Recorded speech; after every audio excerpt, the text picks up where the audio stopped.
A7 news मध्ये आपले स्वागत। सामूहिक रजा आंदोलनामुळे जिल्ह्यातील बहुतांश शाळा बंद। टीईटी पुनर्विचार याचिका, जुनी पेन्शन लागू करणे, संच मान्यता आदेश रद्द करणे या प्रमुख मागण्यांसह इतर मागण्यांसाठी जिल्हा परिषद व खाजगी शाळांच्या 26 शिक्षक व शिक्षकेतर संघटनांनी सामूहिक रजा आंदोलन केले।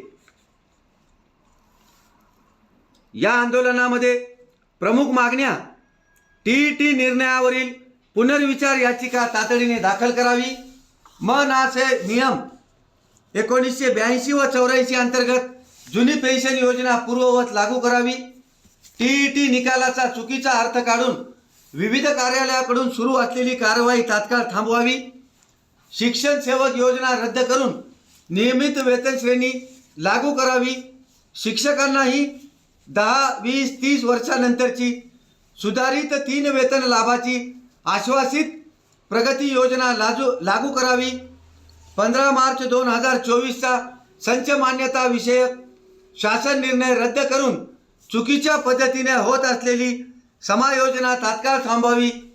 या मागण्यानुसार निवेदन सादर करण्यात आले। या निवेदनावर संघटनेचे रमेश क्षीरसागर, साहेबराव यशवंते, पंडित नागरगोजे, डॉक्टर प्रकाश अंबोरे, दत्ता पडोळे, रमेश कावरखे, जगन्नाथ सोनटक्के, संतोष गांधीले, विजय राठोड, विठ्ठल सोळंके, पोले, चिमणाजी दळवी, शिवाजी अन्नमवार, परमेश्वर दिपके, तुकाराम पवार, नागनाथ सोळंके, दत्तात्रय शिंदे, श्याम राऊत, प्रसाद होडबे, मिर्झा एस संभाजी शिंदे, डुबेवार SK, नितीन भुजबळ, राम यशवंते यांच्यासह इतर पदाधिकारी यांच्या स्वाक्षऱ्या आहेत। A7 न्यूजसाठी अनिस अहमद, हिंगोली। घटना समन्वय समितीच्या वतीनं आज संपूर्ण महाराष्ट्रामध्ये शाळा बंदची हाक देण्यात आलेली होती। शाळा बंद करून जिल्हाधिकारी कार्यालयावर महामोर्चा काढण्याचं नियोजन हिंगोली जिल्ह्यातसुद्धा करण्यात आलेलं होतं, परंतु हिंगोली शहरामध्ये आदर्श आचारसंहिता सुरू असल्यामुळे आम्ही महामोर्चा जो आहे तो स्थगित केलेला आहे आणि आज लोकशाही मार्गानं, शांतताप्रिय मार्गानं शाळाबंद आंदोलन करून माननीय जिल्हाधिकारी महोदय यांना आत्ताच आमच्या ज्या 14 मागण्या आहेत त्या मागण्यांचं निवेदन सुपूर्द केलेलं आहे। या मागण्यांमध्ये आमची जी प्रमुख आजची मागणी आहे ती म्हणजे टीईटी पुनर्विचार याचिका दाखल करणं। सर्वोच्च न्यायालयाने जो निर्णय दिला, माननीय सर्वोच्च न्यायालयाने जो निर्णय दिलेला आहे त्याचा मान राखून शासनानं त्या निर्णयाचं पुनर्विलोकन करण्यासाठी टीईटी पुनर्विचार याचिका दाखल करावी, ही आमची प्रमुख मागणी आहे। त्यासोबतच जुनी पेन्शनसाठी मागच्या 10 वर्षापासून आमचा अविरत लढा चालू आहे, त्यावर सुद्धा शासनानं काहीतरी ठोस निर्णय घ्यावा।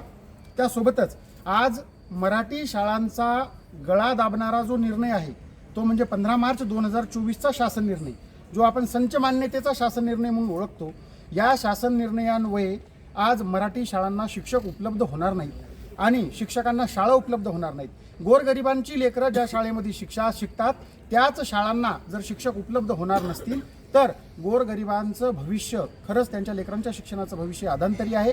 म्हणून या GRला सुद्धा आमचा तीव्र विरोध आहे। हा GR सुद्धा तात्काळ रद्द व्हावा, ही आमची मागणी आहे। त्यासोबतच इतर कर्मचाऱ्यांना 10 वर्ष, 20 वर्ष, 30 वर्षाच्या नंतर जी वरिष्ठ श्रेणी प्राप्त होते ती शिक्षकांना मात्र जाणून बुजून डावलण्याचं काम झालेलं आहे, ती सुद्धा लागू करावी।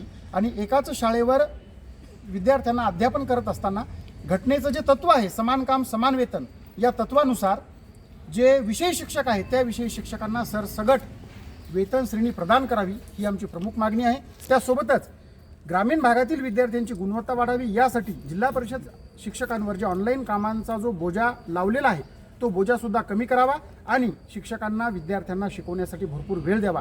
यासह इतर आमच्या 13-14 मागण्या आहेत। त्या सर्व मागण्या घेऊन आज आम्ही जिल्हाभरातील जवळजवळ 26 संघटना एकत्र येऊन माननीय जिल्हाधिकारी महोदयांना या ठिकाणी निवेदन दिलेलं आहे आणि जर या निवेदनानंतर, आजच्या आंदोलनानंतरही शासनाचे डोळे उघडणार नसतील तर हिवाळी अधिवेशनावर 12 तारखेला आमचा मोर्चा नियोजित ठरलेला आहे।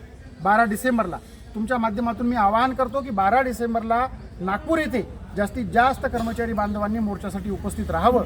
तिथे जरी आम्हाला तोडगा निघाला नाही तर त्या पुढचं आंदोलन हे अत्यंत तीव्र स्वरूपाचं करण्याचं नियोजन आमच्या शिक्षक व शिक्षकेतर कर्मचारी समन्वय संघटनेच्या वतीनं करण्यात आलेलं आहे। धन्यवाद। आज शिक्षक व शिक्षकेतर कर्मचारी संघटना महाराष्ट्र राज्य याच्या वतीने संपूर्ण महाराष्ट्रामध्ये एक दिवसीय सामूहिक रजा आंदोलन करण्यात आलेलं आहे आणि आपल्या हिंगोली जिल्ह्यात देखील आज साधारणतः 2000च्या वर शिक्षक आणि शिक्षकेतर कर्मचारी हे सामूहिक रजेवर आहेत. या सामूहिक रजेमध्ये जे आपले प्रश्न आहेत त्यामध्ये सर्वात महत्त्वाचा जो प्रश्न आहे तो आहे TETचा सर्व शिक्षकांना जे 2011च्या आधीपासून सेवेत आहेत अशा सर्व शिक्षकांना माननीय सर्वोच्च न्यायालयाच्या एका चुकीच्या निकालान्वये ही TET सर्वांना बंधनकारक झालेली आहे. तर त्याबाबत आम्ही सर्व संघटनांच्या माध्यमातून शासनाकडे अशी विनंती करीत आहोत की ज्या त्या वेळेला ज्या शिक्षकांचे जे निकष असतात निवडीचे ते आम्ही पूर्ण करून नोकरीमध्ये आलेलो आहोत आणि म्हणून हा जो सुप्रीम कोर्टाचा असुरक्षेचा जो निकाल आहे तर त्यामध्ये आपण एक रिव्ह्यू पिटिशन सुप्रीम कोर्टात दाखल करावं आणि RT ॲक्ट 2009मध्ये सुधारणा करून सर्व शिक्षकांना त्यांच्या नोकऱ्या सुरक्षित राहतील अशी हमी देणारा त्यामध्ये दुरुस्ती विधेयक आणावं अशी एक प्रमुख मागणी घेऊन हे आंदोलन आहे. त्याचप्रमाणे 15 मार्च 2024चा जो संच मान्यतेचा GR आहे त्या GRचा अत्यंत मोठा असा दुष्परिणाम महाराष्ट्रातील सर्व जिल्हा परिषदेच्या शाळांवर झालेला आहे.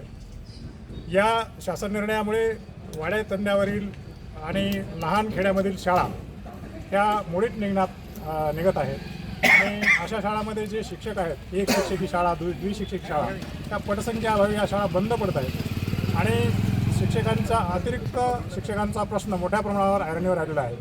अतिरिक्त झालेल्या शिक्षकांना जिल्ह्यामध्ये आणि राज्यामध्ये कुठेही रिक्त पदं उपलब्ध नाहीत.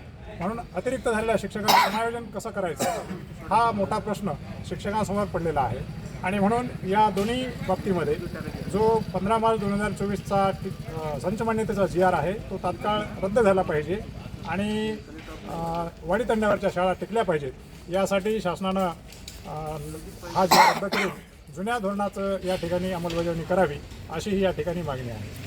त्याचप्रमाणे 2005 नंतरचे जे आमचे शिक्षक बांधव सेवेमध्ये आलेले आहेत त्यांना जुनी पेन्शनचा लढा आमचा अनेक वर्षापासून सुरू आहे. तर जुनी पेन्शन हा जो मुद्दा आहे तो अनेक वर्षापासून आम्ही लढा देऊन देखील शासन त्याकडं लक्ष देत नाही आणि जुन्या पेन्शनच्या मुद्द्यावर गांभीर्यानं शासनानं आमचा विचार करावा आणि जुनी पेन्शन सर्व शिक्षकांना आणि शिक्षकेतर कर्मचाऱ्यांना लागू करावी ही आग्रही मागणी या आंदोलनाच्या माध्यमातून आम्ही समोर आणलेली आहे आणि त्यासाठी हा लढा आहे. सर, मागणी मान्य नाही झाली तर यापुढे आपल्या तिने काय करण्यात येणार आहे? आता हा आंदोलनाचा पहिला टप्पा आहे. या पहिल्या टप्प्यामध्ये एक दिवसीय सामूहिक रजा आंदोलन आहे. या आंदोलनाची दखल घेऊन जर शासनाने आमच्या मागण्या मंजूर नाही केल्या तर दुसऱ्या टप्प्यामध्ये आम्ही नागपूरच्या हिवाळी अधिवेशनावर विराट मोर्चा करणार आहोत.